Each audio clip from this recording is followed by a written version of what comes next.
Assalamualaikum warahmatullahi wabarakatuh. Halo teman-teman, jumpa lagi dengan saya Imam Syah.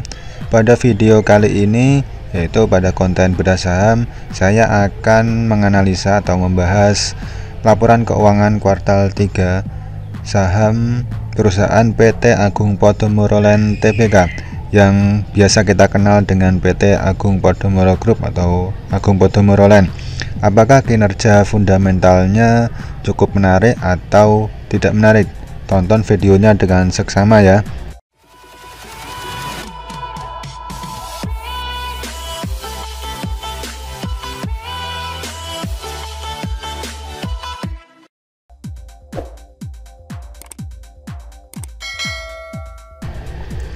Baik teman-teman, sebelum kita membahas lebih lanjut terkait dengan laporan keuangan kuartal 3 2022 saham Agung Podomoro Land atau kode sahamnya APLN, kita singgung sedikit tentang pergerakan harga saham APLN. Di sini saya buka di Yahoo Finance, di mana untuk saham APLN ditutup di harga Rp169, dimana kalau kita lihat secara year to date harganya di hingga pertengahan tahun itu cenderung sideways dan mulai ada kenaikan mulai di bulan September. Ini mulai September, Oktober terus mengalami kenaikan.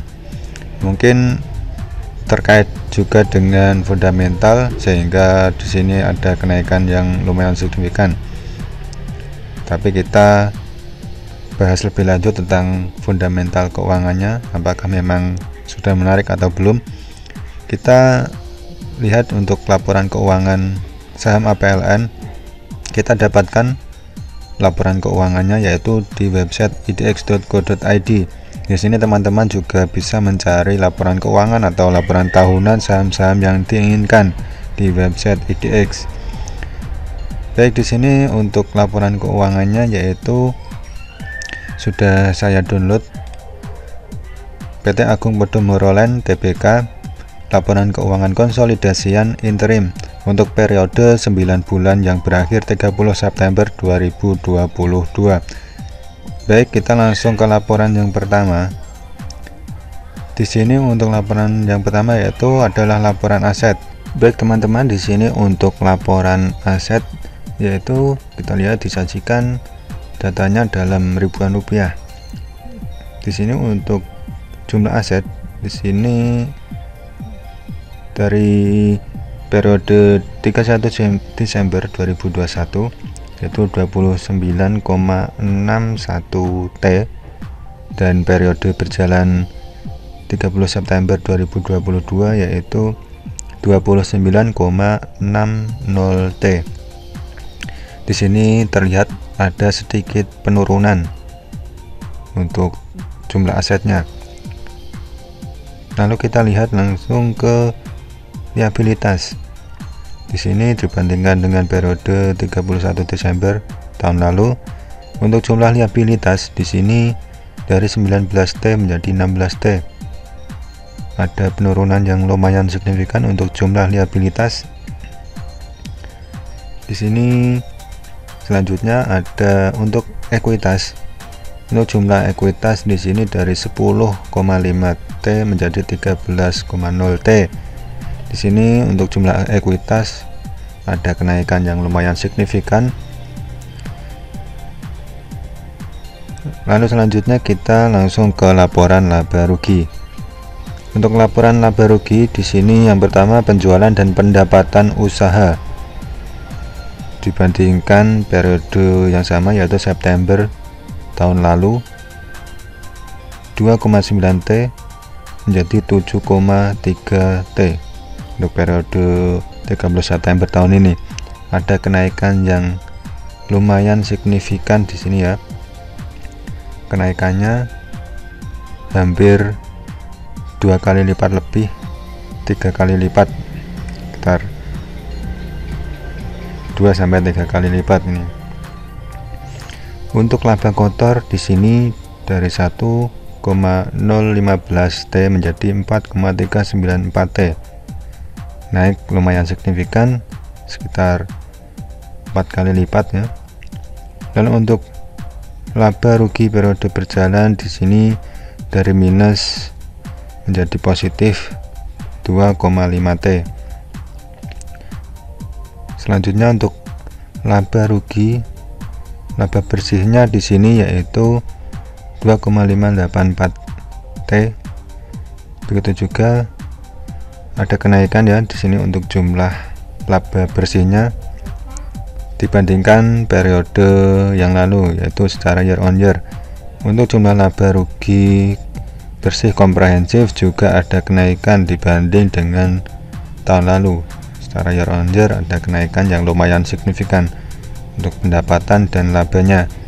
Lalu untuk laba per saham dasar di sini dari minus 20,48 jadi 103, naik lumayan signifikan. Kalau dilihat di catatan di sini ada kenaikan yang lumayan signifikan untuk penjualan dan pendapatan usaha, di mana APLN ini, Agung Podomoro Land ini menjual sebagian kepemilikan Central Park Mall kepada pihak lain. Jadi di sini menjadi penyumbang yang lumayan tinggi untuk pendapatan Agung Podomoro Land di 30 September periode berjalan tahun ini. Jadi itu penyumbang utamanya ditambah dengan pendapatan lain, dimana kita kenal untuk kita tahu Agung Podomoro Land ini adalah saham sektor properti yang bergerak di bidang properti seperti apartemen, mall, perumahan dan semacamnya. Lalu kita langsung ke laporan selanjutnya, yaitu laporan arus kas. Untuk laporan arus kas di sini kita lihat yang pertama arus kas dari aktivitas operasi yaitu 3,8 T. Lalu arus kas aktivitas investasi ini ada pengeluaran minus 1,011 T. Aktivitas pendanaan di sini minus pengeluarannya yaitu 2,1 T, di mana kenaikan neto kas dan setara kas yaitu 699 miliar. Ini arus kasnya cukup baik, cukup sehat. Jadi itu teman-teman pembahasan sedikit tentang Agung Podomoro Land atau saham kode emiten APLN, dimana di sini ada sedikit kesimpulan dari pendapat saya pribadi dari laporan keuangan kuartal 3 tahun 2022 saham APLN, dimana untuk total aset yaitu memang ada penurunan meskipun sangat sedikit. Untuk total liabilitas ada penurunan cukup baik, di mana ekuitasnya mengalami kenaikan dibandingkan periode Desember tahun lalu. Lalu untuk pendapatan di sini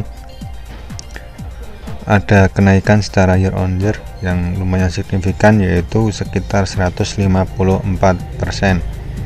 Lalu untuk laba bruto juga ada kenaikan secara year on year mencapai 332% kenaikannya secara year on year dibandingkan periode yang sama tahun lalu.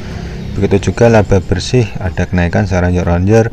Laba bersih komprehensifnya naik secara year on year dibanding periode yang sama tahun lalu, kenaikannya mencapai 826% karena periode yang sama tahun lalu yaitu mengalami kerugian dan pada periode ini mengalami pendapatan naik yang cukup signifikan.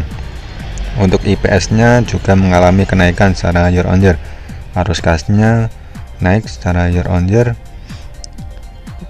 Ini naik ya, tidak ada catatan ini. Jadi untuk arus kasnya bagus, sehat.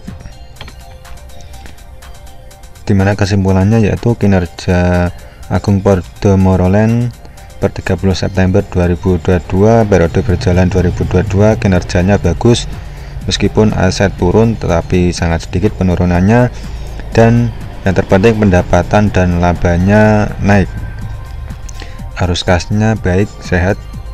Jadi itu teman-teman sedikit insight untuk saham APLN laporan keuangan yang terbaru yaitu kuartal 3 tahun 2022. Apabila teman-teman ada pertanyaan tulis saja di kolom komentar. Baik, saya akhiri, sampai jumpa di video selanjutnya. Wassalamualaikum warahmatullahi wabarakatuh.